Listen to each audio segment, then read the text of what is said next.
Lalu apa sajakah benda-benda peninggalan para nabi tersebut? Berikut 10 penemuan yang dipercaya merupakan peninggalan para nabi. Dan jangan lupa simak video ini sampai selesai. Yang pertama, baju gamis bekas Nabi Muhammad SAW. Meski tidak pernah bertemu fisik, setiap hari umat Islam terus berdoa dan menyebut namanya dan mengakuinya sebagai Rasulullah SAW. Memang fisik Nabi Muhammad tidak lagi bisa dilihat, namun keberadaannya bagi umat Islam begitu nyata lewat peninggalan ajaran dan hadisnya. Peninggalan Nabi Muhammad yang satu ini adalah baju gamis yang tersimpan rapi di Museum Topkapi, Turki. Barang-barang tersebut bisa memberikan gambaran bagaimana Nabi pada saat itu. Baju gamis yang beliau sering pakai sungguh sederhana, dan semoga dengan adanya koleksi ini maka akan menambah kerinduan kita kepada Rasulullah SAW. Yang kedua, telapak kaki Nabi Muhammad SAW yang tercetak batu. Nabi Muhammad SAW merupakan seorang nabi dan rasul terakhir bagi umat muslim. Nabi Muhammad SAW adalah manusia paling mulia di muka bumi ini. Beliau diutus oleh Allah Subhanahu wa Ta'ala untuk menyiarkan agama Islam. Menurut hadis riwayat Imam Ibnu Ishaq dari Sayyidina Ibnu Abbas, Rasulullah SAW dilahirkan di Mekah pada malam yang tenang di hari Senin 12 Rabiul Awal tahun Gajah, dan wafat di Madinah pada 8 Juni 632 Masehi. Hingga akhir zaman, Rasulullah selalu dikenang dengan banyaknya penemuan-penemuan barang peninggalan Nabi Muhammad SAW yang disimpan di Istana Topkapi, Istanbul, Turki. Salah satunya telapak kaki Nabi Muhammad SAW. Telapak kaki kanan itu tercetak saat peristiwa Mi'raj, sedangkan telapak kaki kirinya tersimpan di Masjid Al-Aqsa. Yang ketiga, kunci-kunci Ka'bah. Istana Topkapi merupakan museum barang-barang peninggalan para nabi. Koleksi paling penting dan bersejarah dalam Islam disimpan dalam ruang bernama Pavilion of Holy Mantle and Holy Relics. Barang-barang peninggalan tersebut diantaranya adalah kunci-kunci Ka'bah, talam emas, kiswah, dan sebagainya. Ka'bah sendiri merupakan bangunan yang sangat penting bagi umat muslim.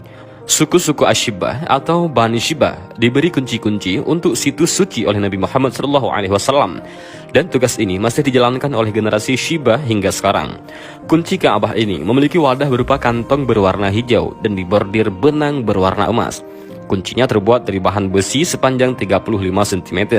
Namun hingga saat ini kunci Ka'bah kini bentuknya telah berbeda menyesuaikan zaman. Replika kunci Ka'bah yang terbuat dari emas murni tersebut disimpan oleh kerajaan Arab atau anggota tertua dari Bani Sayyibah. Yang keempat, Istana Nabi Daud. Baik dalam ajaran agama Islam, Kristen maupun Yahudi, Nabi Daud terkenal karena melawan Goliat alias Jalut yang pada akhirnya pertempuran itu dimenangkan oleh Daud. Sebuah studi arkeolog menemukan bukti bahwa kerajaan Daud pernah berkuasa di daerah Israel. Karena setelah memenangkan pertempuran itu, Nabi Daudlah yang menjadi Raja Israel. Peninggalan tersebut merupakan bahagian dari peristiwa dalam Alkitab yang dianggap dari kerajaan Daud.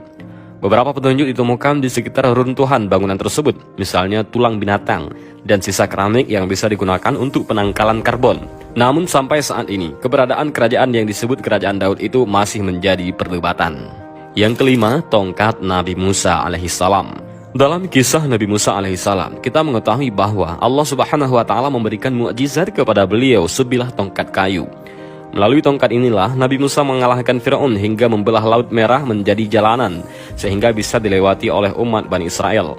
Keberadaan tongkat tersebut tidak hanya mengundang rasa penasaran bagi umat Islam, tapi juga dari kalangan pemeluk Nasrani dan Yahudi. Itulah peninggalan dari Nabi Musa alaihissalam. Semua yang terjadi di atas muka bumi ini sudah diatur dan sesuai dengan ketetapan Allah Subhanahu wa Ta'ala, dan seyogyanya umat manusia harus siap menghadapi Firaun di zaman ini dari seluruh ancaman musuh. Yang keenam, penemuan kapal Nabi Nuh alaihissalam. Nabi Nuh dalam agama Islam adalah nabi ketiga sesudah Nabi Adam dan Nabi Idris, yang merupakan keturunan ke-9 dari Nabi Adam alaihissalam. Nabi Nuh diangkat menjadi nabi sekitar tahun 3650 sebelum Masehi. Nabi Nuh adalah seorang rasul yang diceritakan di dalam kitab Taurat, kitab-kitab yang lain, dan Al-Quran. Adapun peninggalan beliau adalah penemuan kapalnya. Sisa-sisa perahu Nabi Nuh alaihissalam ditemukan di ketinggian 13.000 kaki atau sekitar 3,9 km di sebuah gunung di Turki. Kelompok peneliti dari Cina inilah yang tergabung dalam Noah Ark Ministries International yang berhasil menemukan sisa-sisa perahu Nabi Nuh di Gunung Ararat, Turki. Para peneliti ini pun berhasil masuk ke dalam perahu tersebut dan mengambil foto dari beberapa sisi. Yang ketujuh, tabut perjanjian Nabi Musa alaihissalam. Institut Pencarian Arkeolog Alkitab atau BES yang berbasis di Amerika Serikat mengumumkan bahwa penelitiannya diduga telah menemukan lokasi peninggalan Alkitab yang berisi 10 perintah Allah yang diwahyukan kepada Nabi Musa. Tabut perjanjian yang dianggap oleh beberapa pihak sebagai misteri terbesar dari semua harta yang tersembunyi. Menurut para arkeolog, BES kitab tabut perjanjian itu pertama dikirim ke Mesir lalu kemudian dibawa ke Ethiopia. Tabut sendiri adalah sebuah peti yang dibuat oleh pengrajin dari Bezalek.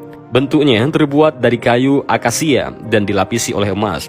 Dan katanya, siapapun yang berhasil menemukan tabut tersebut, maka keagungan dan kejayaan mereka akan kembali dan dapat menguasai dunia.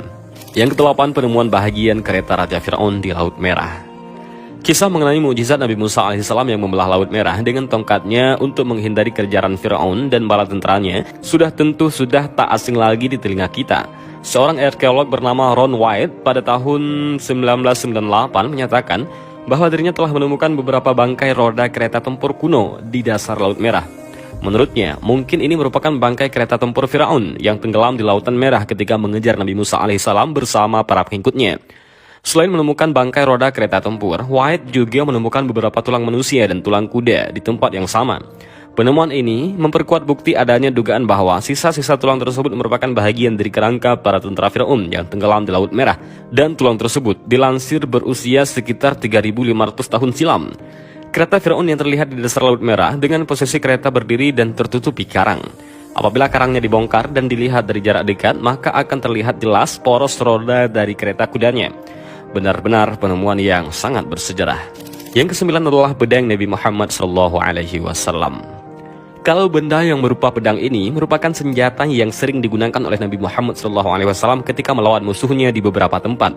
Yang paling populer adalah Perang Al-Matur, pedang yang dimiliki beliau sebelum menerima wahyu pertama di Mekah. Panjangnya sekitar 100 cm. Pegangannya terbuat dari emas berbentuk 2 kepala ular. Ini merupakan pedang peninggalan beliau yang dimuseumkan di Museum Topkapi, Istanbul, Turki.